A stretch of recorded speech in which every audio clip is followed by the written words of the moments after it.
Hello and welcome back to the Frugal Life with Mercedes. I am Mercedes. Today we are going to discuss how to lower your grocery bill in general and how to get the most bang for your buck.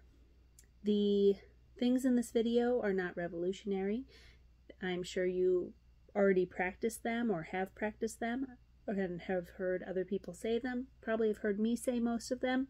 But this video is just kind of a crash course. It's just a crash course, and it's an encouragement video. It's to encourage you, because I know that groceries are high, and I know that frustration when you're like, I spent this much money and this is not going to go very far. So I hope that this video encourages you and uplifts you, and I hope that you guys will encourage each other and uplift each other in the comments. This is an old phone of mine. I did write down my notes on here, so I will be looking down to read them. First and foremost, what I would start with is looking at your bank statement and writing down on a piece of paper how much you spent last month at the grocery store, because you might not even really have an idea of how much you're spending at the store, and then that way you can see the tangible numbers. Then you want to set a realistic budget. So if you realize, like, hey, on average we're spending $1,000 a month on groceries, or $500 a month on groceries, or whatever it might be, then you can see, okay, can I lower that? And you can always adjust later. But first and foremost, you want to see how much you're spending, because you might not have any idea, and then you can't really, it's just a good place to start. So, you want to shop your pantry first and make a meal plan around what you already have. So I actually have heard people say that they don't encourage people to make meal plans because it has them buying things that it just has them buying more. However, if you make a meal plan based off what you already have, then the shopping list should be supplemental. So let's say you have chicken already in your freezer. Okay, well, instead of going out and buying chicken because it might not be on sale, you use what you have. So shop your pantry and make a meal plan around what you already have. Also, the items already in your house, you want to keep them well organized, so that you can see what you have at a glance. And I like to store things like they do at a grocery store. Not everybody's like that, so you know what is best for you. You know what your kitchen system is. But honestly, it saves you time, it saves you money, it helps you to see what do we really have so that we can make a meal plan, so we can make a shopping list. And after you do all that, then you make your shopping list. Go to the store less often. I kind of have a golden rule when I was living on my own, or when I was married, or when I was living with my ex-partner. I don't just go to the store because we have hot dogs and it turns out we don't have hot dog buns. I don't go to the store for one thing or two things. That's just not how I do it. That would stress me out. So if you make the meal plan, then potentially you can go to the store less often. For some people, that would be once a week, every 2 weeks. I actually used to go to the grocery store about once a month. I had it down to a science, but that took a couple of years to get it to that. But if you go to the store less often and stay more organized, you're able to stay within your budget easier. I think buying some convenience items, such as frozen meals, are a really great option. A lot of times people get busy, things happen, you forgot to thaw out the chicken, and so there's that temptation to go out to a restaurant, and I am all about having a frozen lasagna in the freezer, a couple of frozen pizzas. Are they the best thing in the world for you? No, but they're going to help keep you on budget, and it's going to be a little less tedious than cooking something every single night, but also things for the air fryer is a really great option. So buying some convenience items. Frozen and canned produce is awesome. You always hear people like, oh, well, fresh fruit, fresh vegetable, blah, blah, blah. And I agree with you. I love fresh fruits and vegetables. However, the focus of this is to be on a budget. So if you're going to the grocery store less often, you have less money to spend in the store, you will probably be able to buy less fresh. So I think it's always a good idea to have some canned vegetables and some frozen vegetables in the freezer. It really helps stretch out meals that you're going to be preparing, and it also helps stretch out how often you are going to the grocery store. And try frozen fruits and vegetables. They are really good, very versatile. Treat yourself with foods that you love. If there are particular things that you really love to have, really enjoy, make sure you try to make room in the budget for that stuff too. For me, it is soda. I am a soda drinker. Regular soda, diet soda. So no matter how tight my grocery budget is, I always make sure that there is room in there for that, because that is something that brings me joy and makes me less cranky for the people that I have to be around. But for you, maybe it's buying a really nice ground coffee or candy, or spending more money on fresh fruits and vegetables because that's something that you really love and enjoy. Alternate between homemade and store-bought sweets and treats. So I made an example of switch out soda for homemade lemonade or iced tea. So that is something that I also do. I make sweet tea. You can also make unsweet tea. You can make sweet tea with some sort of sugar alternative. If you can't have regular sugar for some reason, you know, lemonade. You can buy a bottle of bottled lemon juice, sugar or Splenda, and water, and you've got yourself some lemonade. I also think that it's a really good idea to keep on hand things for making sweets and snacks. So yes, make sure you got a box of cake mix and some frosting, so you can make a treat. And easy snacks, you know, homemade granola and all those kinds of things. But then, you know, also don't feel bad about buying a pack of cookies. But if you alternate between homemade and convenience, you see what I mean? But try to incorporate a little bit more homemade to kind of stretch out your budget. Buy what's on sale in season and check the clearance section. So first thing you want to do when you go to the grocery store is pick up that circular or check the circular on the app associated with that store and see if they have, you know, anything on sale.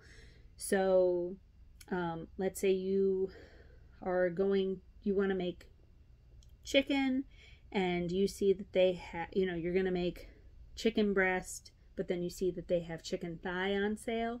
Just alternate between, you know, be like, okay, well, that's what we're going to get because that's what's on sale. You might be able to say like, oh, well, the blueberries are on sale, so then I can get more bang for my buck by getting those. And another thing too is looking up discount grocery stores.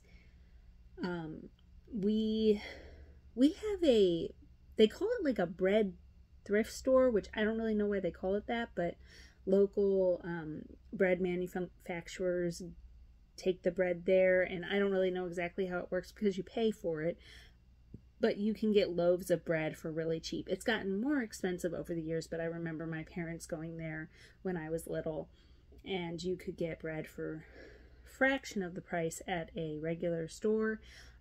They also have salvage type grocery stores, and it's just overstock food from grocery stores that maybe didn't sell. So you can do a Google search for something like that. We also have a couple of discount grocery stores around me. We have a couple of Sharp Shoppers, and they are really great options, something to look into. Also, farmers markets. First thing people think of when they think of farmers markets is expensive. But I have shown on this channel before where I bought a huge box of apples, and they were seconds, so they were not pristine, and paid a couple of bucks for them. And basically I just ate apples until I was tired of apples, and then I peeled, cut and cored, and froze the rest and made homemade applesauce, or you can make pie or whatever. So check out farmers markets. I have never been to a farmers market that did not have reduced price produce because it was too big or too small, but it still tastes perfectly fine. I actually am on a mailing, well, not a mailing list, but I am also on a email list for my favorite farmers market, and they will send out emails throughout the year talking about, like, oh, well, this weekend we're going to be picking strawberries, and this weekend we've got, you know, cinnamon apple donuts. And then also, like, because they're closed through part of the winter, I will get emails saying, like, hey, on this day, from this time to this time, we are selling boxes of apples of seconds, you know. And so I will go in the middle of the winter and go and get those. Excuse me, guys. So you can look into doing something like that. And then you're getting fresh, local fruits and vegetables, but at a fraction of the price. So that goes into buying in bulk when it's possible and when it is in your budget. So definitely when I get those emails for those apples, I'm buying like 2 giant boxes if it's in my budget. And that is something that I will eat and something that is very versatile. And remember that Costco, although wonderful, Costco, Sam's Club, BJ's, not everything there is that great of a deal. You really have to do the math. I know that you guys, I know that becomes tedious, but you really do. If a box of pasta is this much, but I can buy 12 of them for this much, you have to do the math and see if they end up being cheaper. But things like rice and beans, sugar, flour, in most cases those things do end up being cheaper. Sometimes the spices at Costco are a really good deal, but not everything there is, and you want to make sure that it's stuff that you are actually going to use. You don't want to just get a giant box of something from the Costco and you don't use it. Only buy what you like and what you will use. This is a really big thing. I used to watch prepping channels, and they were all about the rice and beans, rice and beans, rice and beans. But in reality, if you don't like rice and beans, don't spend your money on it. Only buy what you will use, what you like, what your family likes, because you're not saving any money by purchasing things that are just going to end up going bad in your house. For the rice and beans example, I love rice and beans. I could eat rice and beans every single day. My immediate family is not really a big rice and beans people, so it doesn't really make sense for them to buy a bunch of rice and beans. But for me, it does. So buy what you like and what you'll use, and don't bring stuff into the house that nobody's going to eat. Buy off-brands. Most off-brands are manufactured in the same factory on the same, same conveyor belt as the name brand. So just give them a try. It really will save you a lot of money. Make batches of food and freeze half. So I do that all the time. I'll make baked pasta dishes. I will make one for dinner and 2 that go into the freezer. You need to learn how to properly freeze food. I have videos on this channel. There are thousands of videos all over YouTube to learn how to freeze different things, different foods. That it's not difficult at all. But when you first start freezing things like a baked pasta or a casserole, it might be a good idea to look into some tips to make it the best possible. Something that's really easy is like freezer jam. You can take that discounted fruit from the farmer's market and you can make jam, and you don't even have to can it. You just got to follow the recipe and put it in the freezer. Just give it a try. Learn to accept that leftovers are a blessing and get creative with them. If you're going to be on a budget with the groceries,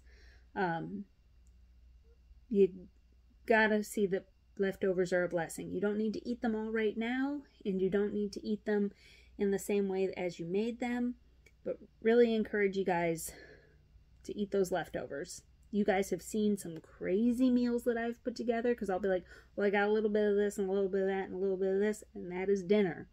So odd meals, that's what I always call them. I'm like my oddball meals, but I was fed and the leftovers did not get wasted. Toss out or donate food that you're never going to eat or that is not good anymore. So again, that goes with the only buy what you need and what you want. What you need and what you will eat, and what you like. So let's say you have a bunch of something and you guys just are never going to eat that. If it is still a good and date, I encourage you to offer it to a neighbor, offer it to a family member, a friend. Donate it to a food pantry of some kind. If it is not good and date, I'm giving you permission to throw that food away. If you need that permission, throw it away. I had a conversation like that with a friend not that long ago. They kept freezing things because they felt bad about throwing it away, and then they weren't using it. You're wasting precious freezer space, or cupboard space. And what I do is I'll be like, okay, I don't want to do this again. And you don't want to just like shame yourself and be really hard on yourself, but at the same time, it's a good time to be like, okay, I acknowledge that this is a problem, and then I am going to try not to do that again. But don't beat yourself up about it. You know, it happens to everybody. But if you need permission, throw away that liver that's been in the freezer for 5 years that nobody's going to eat. Okay? It's okay. It really is. Don't waste the freezer space anymore.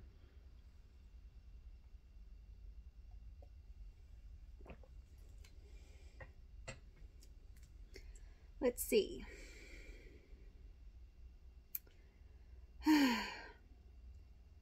Google recipes so that you can get some new ideas.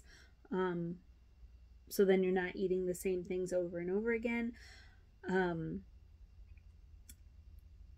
My dad got some Greek yogurt. My family's not really a Greek yogurt people. I like Greek yogurt, but this was like a tub of yogurt, and he got it for a smoothie recipe, and he ended up not liking the recipe with the Greek yogurt in it. It wasn't as good. So what did I do? I looked up a recipe on how to make something else out of Greek yogurt, and I made Greek yogurt flatbread, and it is fabulous. Something else,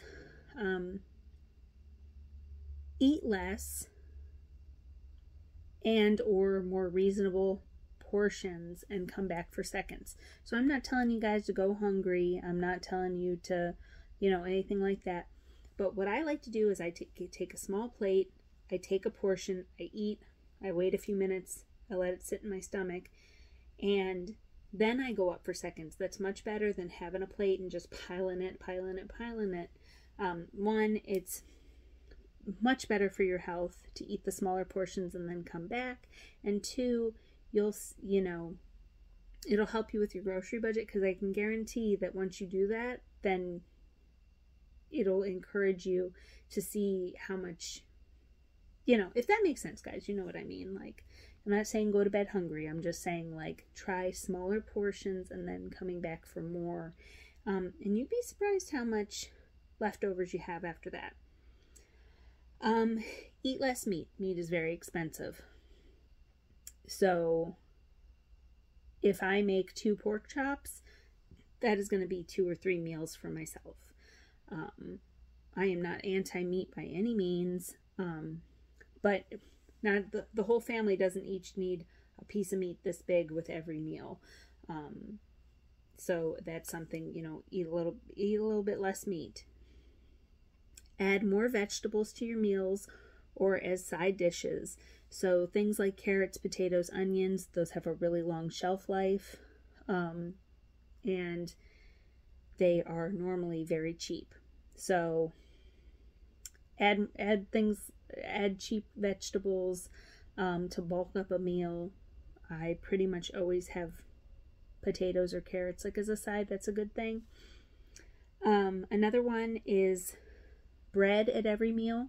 As long as you don't have any dietary restrictions. I know people with diabetes have to limit their carbs, but think about olden days. They always had cornbread, flapjacks, biscuits. So those all would be really good options to have on the table. Homemade biscuits, homemade bread, homemade cornbread, flatbread. I make that Navajo bread. Those all are cheap ingredients, and you can put those on the table. And you can spread your homemade freezer jam on them. That also goes with like making potatoes and carrots as a side, or having rice as a side to kind of bulk it up, because those are cheap things that you can add. Use your crock pot for convenience meals. So I did discuss convenience meals, but also using that crock pot or that Instapot is going to make things a lot more convenient. So if you put something in the crock pot and you go run your errands or go to work or whatever, when you come home, it'll be done, and it's very, very convenient. So put that crock pot to work. It is a little late in the season for this, but start a garden. I do not have a green thumb. I'm not that good with that. And some people don't have the land for it. But you can totally do planters on the front porch and grow yourself some tomatoes. Those are some really good options. Or even do some herbs in the house. Trade with family members, friends, and neighbors. And don't be shy. So where we live, my parents have chickens. So my mom will give eggs to the neighbors, and we've had neighbors bring over hot peppers and tomatoes and all sorts of stuff that they have grown. And that kind of goes also with the, like, if you have things in your cupboard that are still good in date, you know, offer them to your neighbor that's got the chickens, and you guys can kind of trade and all that, and there's nothing wrong with that. Make room in your budget for dining out. So it's okay to still go out, but maybe cut back on going out if you guys go out quite a bit. But still make room for it, for a date night or a treat for the kids. Those things are all perfectly good. Go at lunchtime. Their lunch portions are usually cheaper. They usually have some sort of lunch special.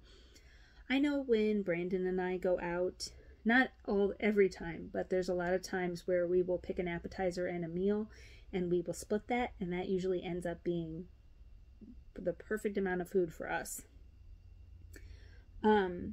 Talk to your partner, roommate, whoever you're living with, if you live with people, about what you're doing and why. Inform them. And this isn't about like telling the kids and frightening them. It's just talking to whoever you are living with and being like, I talked about this earlier in the video at the very beginning, where you might have to say like, hey, we're going to have to cut back here and come up with a budget, and everybody can brainstorm. Do community meals and potlucks for gatherings. I know there are churches and fire halls and all sorts of stuff that have community dinners. These are not for, some people think that these are like homeless soup kitchen type situations, and they are not. They are community meals so that you can get to know people in the community, and it is a free meal. And I don't think there's anything wrong with that. But also when you're doing gatherings, like having some sort of party, or you want to get together with friends and loved ones, make it a potluck and everybody shares. Give yourself grace. So know that you are just, especially if you are just starting this, or if you used to do a lot of these things, but you kind of have to come back to it. Give yourself grace, give yourself time, and know that not every month is going to be perfect. Not every meal is going to be perfect. Not every grocery trip is going to be perfect. And know what you can and cannot control. You cannot control how much the things cost at the grocery store. So you have to give yourself grace and know what you have control over and what you don't have control over. Know what your priorities are. So if, for me, a priority is wasting the least amount of food as possible. If it comes into the house, I want to eat it, I want to use it, and not everybody's like that, and that's okay. Or I talked about soda is something that I really love. That is a priority to me. For you, it might be your coffee creamer. It might be a specific ice cream. It might be a specific snack or treat. Know what your priorities are, and that's okay. But it all can't be a priority. But just kind of think about that when you're shopping. Be willing to give it a try. Any of the things that I mentioned or anything else that you come up with, go at it with a open heart and an open mind and try. Don't just say that I'm not able to lower my grocery budget and just don't do it. Give it a try. Give it an honest try to do it, and I'm sure that you can. Hard times are temporary. Let me say it again. Hard times are temporary. Remember that. The way that you're going to be grocery shopping and grocery budgeting over this period of time does not have to be how the rest of your life looks.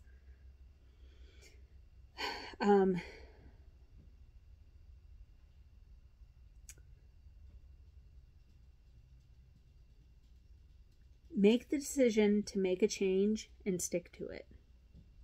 So, as I just said, decide that something needs to change. Let me see if I can change this, and see if you can do it. So this was a long video, but I think that it was really, really important to get all this stuff in, and really want to encourage you guys to give all of them, some of them, a try with an open heart and an open mind. And I hope that I'm encouraging you guys. We can do this. We can lower that grocery budget. We can feed our families. We can make sure that we have stuff in the freezer, stuff in the pantry, and not feel like we're being robbed when we're leaving the grocery store. Okay, guys? So thank you so much for watching. I appreciate each and every one of you. And until next time, bye.